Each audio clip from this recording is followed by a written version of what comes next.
اعوذ باللہ من الشیطان الرجیم بسم اللہ الرحمن الرحیم رب اشرح لی صدری ویسر لی امری واحلل عقدۃ من لسانی یفقہوا قولی۔ آج ہم دیکھیں گے کتاب الوضو صحیح بخاری میں وضو کے متعلق کیا وارد ہے۔ ارشاد باری تعالیٰ ہے، اے ایمان والو، جب تم نماز کے لیے اٹھو تو اپنے چہرے اور ہاتھ کونیوں تک دھو لو اور اپنے سروں کا مسح کرو اور اپنے پاؤں کو بھی ٹخنوں تک دھو لو۔ امام بخاری رضی اللہ تعالیٰ رحمۃ اللہ علیہ کہتے ہیں، نبی صلی اللہ علیہ وآلہ وسلم نے بیان فرمایا، اعضائے وضو کا ایک ایک مرتبہ دھونا فرض ہے، نیز آپ نے ان اعضاء کو 2 بار اور 3 بار بھی دھویا، ہاں 3 مرتبہ سے زیادہ نہیں دھویا، اور اہل علم نے وضو میں پانی کا حد سے زیادہ استعمال ناپسند کیا ہے اور اسے بھی مکروہ قرار دیا ہے کہ لوگ نبی صلی اللہ علیہ وآلہ وسلم کے فعل سے تجاوز کریں۔ وضو کے بغیر نماز قبول نہیں ہوتی۔ ابو ہریرہ رضی اللہ تعالیٰ عنہ سے روایت ہے، انہوں نے کہا، آپ صلی اللہ علیہ وآلہ وسلم نے فرمایا، جس شخص کا وضو ٹوٹ جائے اس کی نماز قبول نہیں ہوتی جب تک وہ وضو نہ کرے۔ ایک شخص نے پوچھا، اے ابو ہریرہ، حدث کیا ہے، یعنی جس کا وضو ٹوٹ جائے؟ انہوں نے کہا، فسا یا زرات، یعنی وہ ہوا جو پخانے کے مقام سے خارج ہو، وہ حدث ہے۔ وضو کی فضیلت اور ان لوگوں کا بیان جن کی پیشانیاں اور ہاتھ پاؤں وضو کے اثرات کی وجہ سے چمکدار ہوں گے۔ ابو ہریرہ رضی اللہ تعالیٰ عنہ سے روایت ہے، انہوں نے کہا، میں نے آپ صلی اللہ علیہ وآلہ وسلم کو یہ فرماتے سنا، میری امت کے لوگ قیامت کے دن بلائے جائیں گے جبکہ وضو کے نشانات کی وجہ سے ان کی پیشانیاں اور ہاتھ پاؤں چمکتے ہوں گے۔ اب جو کوئی تم میں سے اسے اپنی چمک بڑھانا چاہے تو بڑھا لے۔ حدیث کے آخر میں جو الفاظ ہیں، تم میں سے جو شخص چمک بڑھانے کی استطاعت رکھتا ہو بڑھا لے، یہ ارشاد نبوی ہے یا ابو ہریرہ رضی اللہ تعالیٰ عنہ کا حدیث سے استخراج۔ اس کی بابت اکثر محقق علماء اور محدثین کی رائے یہ ہے، یہ الفاظ حضرت ابو ہریرہ رضی اللہ تعالیٰ عنہ کے ہیں، جنہیں اصطلاح میں مدرج کہا جاتا ہے۔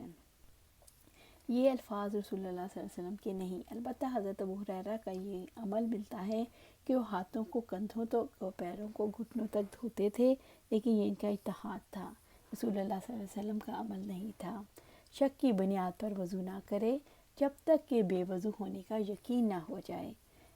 عباد بن تمیم سے اپنے چچا سے روایت کرتے ہیں، انہوں نے آپ صلی اللہ علیہ وسلم کے سامنے ایک شخص کا حال بیان کیا جسے یہ خیال ہو جاتا تھا کہ وہ دوران نماز میں کسی چیز ہوا نکلنے کو محسوس کر رہا ہے۔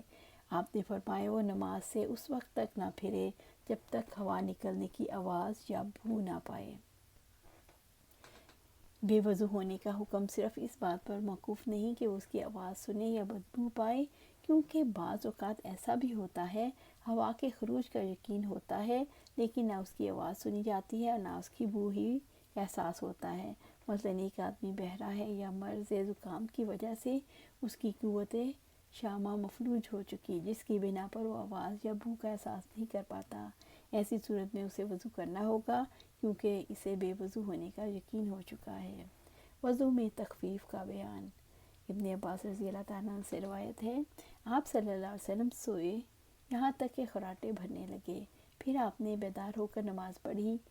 حضرت ابن عباس رضی اللہ عنہ نے کہا، نبی صلی اللہ علیہ وسلم کروٹ پر لیٹے یہاں تک کہ سانس کی آواز آنے لگی، پھر بیدار ہو کر آپ نے نماز پڑھی۔ پھر حضرت سفیان نے اس روایت کو دوبارہ تفصیل سے بیان کیا کہ ابن عباس نے فرمایا، میں نے اپنی خالہ حضرت میمونہ رضی اللہ تعالیٰ عنہ کے گھر رات گزاری۔ نبی صلی اللہ علیہ وسلم رات کے کسی حصے میں بیدار ہوئے، جب کچھ رات گزر گئی تو آپ کھڑے ہوئے اور لٹکتے ہوئے مشکیزے سے ہلکا وضو فرمایا۔ اس وضو کا ہلکا پن اور معمولی ہونا بیان کرتا ہے۔ کھڑے ہو کر نماز پڑھنے لگے، میں نے بھی آپ ہی کی طرح وضو کیا، پھر میں آ کر آپ کی بائیں جانب کھڑا ہو گیا۔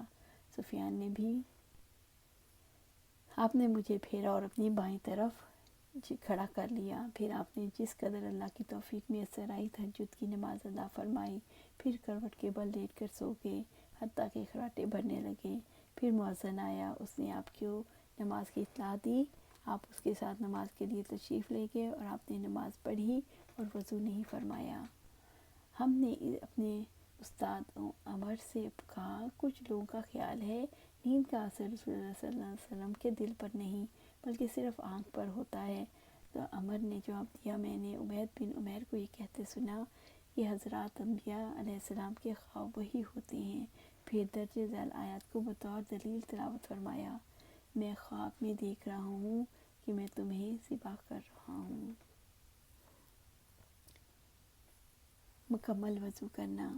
عبداللہ بن عمر رضی اللہ تعالیٰ عنہ کا ارشاد ہے وضو پورا کرنے کا مطلب اچھی طرح صاف کرنا ہے۔ اسامہ بن زید رضی اللہ تعالیٰ عنہ سے روایت ہے، انہوں نے کہا ایک دفعہ رسول اللہ صلی اللہ علیہ وسلم عرفات سے لوٹے، جب گھاٹی میں پہنچے تو آپ اترے، پیشاب کیا، پھر وضو فرمایا لیکن وضو پورا نہ کیا۔ میں نے عرض کیا اللہ کے رسول نماز کا وقت قریب ہے، آپ نے فرمایا نماز آگے چل کر پڑھیں گے۔ پھر آپ سوار ہوئے، جب مزدلفہ آئے تو اترے اور پورا وضو کیا، پھر نماز کی تکبیر کہی گئی اور آپ نے مغرب کی نماز ادا کی۔ اس کے بعد ہر شخص نے اپنا اپنا اونٹ اپنے مقام پر بٹھایا، پھر عشاء کی تکبیر ہوئی اور آپ نے نماز پڑھی اور دونوں کے درمیان نفل وغیرہ نہیں پڑھے۔ آج یہی ختم کرتے ہیں انشاءاللہ، پھر آگے وضو کا احکامات اور وضو کو جاری رکھیں گے، کتاب الوضو کو جاری رکھیں گے۔ اللہ سبحانہ تعالیٰ سے دعا ہے کہ ہمیں اپنی زندگیاں قرآن و سنت کے مطابق گزارنے کی توفیق دے اور اس پر جما دے، آمین یا رب العالمین۔